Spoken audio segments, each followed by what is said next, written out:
नमस्कार, मैं मुकेश मिश्रा शिक्षक एकेडमी के यूट्यूब चैनल से।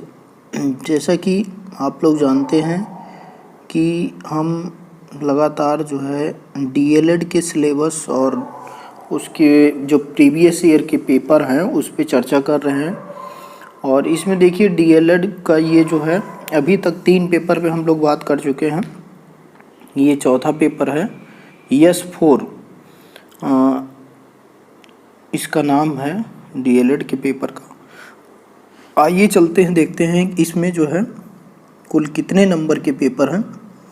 ये भी जो है टोटल 70 नंबर का पेपर है, रिटन का थ्योरी और 30 नंबर का प्रैक्टिकल है। तो जब भी जो है एग्ज़ाम होगा आप लोगों को जो है ये जो है आपके लिए जो है काफ़ी उपयोगी सिद्ध होगा। आगे किस तरह से जो है तैयारी की जाए। तो देखिए शिक्षा का साहित्य पहला क्वेश्चन है ये। इसमें टोटल 12 क्वेश्चन दिए गए हैं, जिसमें से 8 क्वेश्चन करना है। ये 60 क्वेश्चन है और प्रत्येक क्वेश्चन जो है 5 नंबर का है। तो इसमें पहला क्वेश्चन दिया गया है शिक्षा का साहित्य का अध्ययन आज के संदर्भ में क्यों आवश्यक प्रतीत होता है। तो इस पे जो है बात करनी है आपको, इस पे लिखना है। फिर अगला क्वेश्चन है नचिकेता एवं उसके पिता उदालक के बीच हुए प्रमुख संवादों की चर्चा करें। तो नचिकेता और उसके पिता के बीच कौन सा संवाद हुआ था, इस पे चर्चा करनी है आपको। तो नचिकेता की पूरी कहानी है जो कि ऋग्वेद ये जो है यजुर्वेद, शुक्ल यजुर्वेद में जो है इसका वर्णन है। और इसका जो है जिसमें नचिकेता जो है यमराज और उनके पिता और जो है 3 संवाद हैं इसमें, उसके ऊपर पूरा वर्णन है। तो इसके बारे में आपको लिखना है। अगला क्वेश्चन है गुरु के रूप में द्रोण के व्यक्तित्व का विश्लेषण करें। जो द्रोणाचार्य थे उनके गुरु के रूप में उनका व्यक्तित्व कैसा था उस पर विश्लेषण करना है। क्योंकि उन्होंने जो है एकलव्य से अंगूठा भी मांग लिया था। तो इस पे जो है आपको विस्तृत लिखना है। विस्तृत क्या 5 नंबर का है, तो 1-1.5 पेज बहुत है। फिर अगला क्वेश्चन है पंचतंत्र की कहानियाँ मात्र एक कहानियों की श्रृंखला नहीं है, कैसे। आपको ये बताना है कि पंचतंत्र की कहानियाँ केवल कहानियाँ नहीं है, बल्कि उसके अलावा उसके जो है कई सारे जो है वैज्ञानिक पहलू हैं। कई सारी चीज़ें उसे सीखने को मिलती है, चरित्र निर्माण में होती हैं। अगला है वल्ली माई शहर से लौटते वक्त उदास हो जाती है, क्यों। तो ये जो है आपको बताना है। फिर अगला क्वेश्चन है इतवा मुंडा ने लड़ाई जीती कहानी से आज के शिक्षण व्यवस्था को क्या लाभ मिलेगा। तो इतवा मुंडा ने लड़ाई जीती ये कहानी है, इससे जो है आज की शिक्षण व्यवस्था को क्या लाभ मिलेगा, इसके बारे में बताना है। अगला क्वेश्चन है क्वेश्चन नंबर 7 उसका स्कूल कहानी को ध्यान में रखते मुन्नी के चरित्र का चित्रण कीजिए। तो मुन्नी कोई कहानी उसका स्कूल कहानी की पात्र है और उसका चरित्र चित्रण बताना है कि किस तरह के उसका व्यक्तित्व था, क्या क्या गुण थे उसके अंदर। फिर अगला क्वेश्चन है क्वेश्चन नंबर 8 मातृध्वनि कहानी में समाज के किन मुद्दों की झलक दिखती है।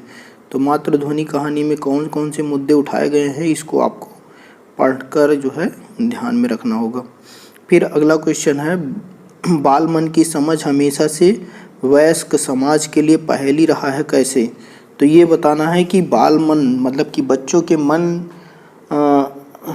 की समझ जो है बड़ों के लिए हमेशा से एक पहेली रहा है, जिसको बड़े जो है बहुत कम ही समझ पाते हैं। इसको जो है व्याख्या करना है, आपको बताना है।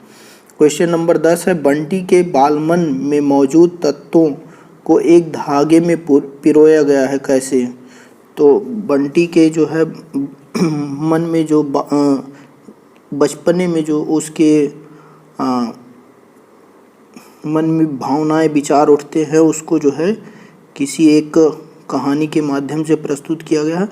उसको जो है आपको लिखना है। स्वामी और उसके दोस्त कहानी का सारांश लिखना है, तो स्वामी और उसके दोस्त कहानी का सारांश आपको लिखना है 11 नंबर क्वेश्चन में। क्वेश्चन नंबर 12 में भय और तनाव वाली शिक्षा बाल मन को किस प्रकार से प्रभावित करती है? बड़े भाई साहब रचना के आधार पर चर्चा करें। तो भय और तनाव वाली शिक्षा जो हम बच्चों को देते हैं डरा करके और उनको जो है ज़्यादा जो है उनकी क्षमता से ज़्यादा वर्क दे करके, तो वो उनके बाल मन पे किस प्रकार प्रभाव डालती है उसका जो है वर्णन करना है। किस कहानी के आधार पे? बड़े भाई साहब रचना के आधार पे करना है। तो इस तरह से कई सारी विधाएं हैं जिसके बारे में आपको जानना होगा, कई सारी कहानियां हैं जिसको आपको पढ़ना होगा, तभी ये पेपर आप अच्छे से कर पाएंगे। फिर आगे देखते हैं दीर्घ उत्तरीय प्रश्न। दीर्घ उत्तरीय प्रश्नों में देखिए कुल मिलाकर के 5 प्रश्न दिए गए हैं और आपको जो है 3 प्रश्नों के उत्तर देने हैं। पहला प्रश्न है प्रेमचंद द्वारा रचित बड़े भाई साहब में किन किन मुद्दों पर चर्चा की गई है, विस्तार से चर्चा करें। दूसरा क्वेश्चन है छोटे बच्चों को कमतर और अपरिपक्व आंकना बेईमानी है, कैसे? बस की सैर कहानी के आधार पर स्पष्ट करें। तो बस की कहानी के आधार पे यह स्पष्ट करना है कि छोटे बच्चों को कमतर और अपरिपक्व आंकना जो है एक बेईमानी होगा। अगला क्वेश्चन है क्वेश्चन नंबर 3, नचिकेता कहानी के आधार पर नचिकेता के व्यक्तित्व की विशेषताओं का वर्णन करें। तो ये जो है आपको वर्णन करना है। फिर अगला क्वेश्चन है स्त्री की शिक्षा निबंध के माध्यम से लेखिका क्या बताना चाहती है, स्पष्ट करें। तो स्त्री की शिक्षा जो निबंध है उसके आधार पर आपको बताना है। अगला क्वेश्चन है बच्चे अपनी चुनौतियों से निपटने का तरीका स्वयं खोज लेते हैं, विश्लेषण कीजिए। बच्चे जो है अपनी चुनौतियों से निपटने का तरीका स्वयं खोज लेते हैं, उनके अंदर इतनी क्षमता होती है, इसलिए उनको अवसर देने की ज़रूरत है। तो ये जो क्वेश्चन पेपर है, क्वेश्चन पेपर S4, इसमें जो है हम लोगों ने देखा कि किस तरह से साहित्यिक चीज़ों के ऊपर जो है फोकस किया गया है और कई सारी कहानियों के आधार पर जो है बच्चों को कैसे पढ़ाया जाए, उनके चरित्र का कैसे निर्माण हो और बिना तनाव की शिक्षा पूरी हो सके, ये सारी चीज़ें जो है इस पेपर के माध्यम से सिखाने का प्रयास किया गया है। और इसी आधार पर जो है 2020 में भी जब एग्ज़ाम होगा तो पेपर आएगा। जो भी 18-20 के स्टूडेंट हैं वो लोग इसी आधार पर तैयारी करें। तो ये वीडियो आपको कैसा लगा कमेंट बॉक्स में कमेंट करके ज़रूर बताइएगा, और किस तरह के वीडियो आप चाहते हैं और किस टॉपिक पे चाहते हैं ये भी कमेंट करके बताइएगा। और इसके अलावा जो है जो भी सुझाव हो वो कमेंट करके दे सकते हैं। आप वीडियो को अच्छा लगे तो लाइक भी कर सकते हैं, अपने मित्रों के पास शेयर भी कर सकते हैं अगर आपको लगे कि उनके लिए उपयोगी होगा तो। इसी के साथ समाप्त करते हैं इस वीडियो को। अगले वीडियो में जल्द ही मिलेंगे। धन्यवाद। जय हिंद, जय भारत।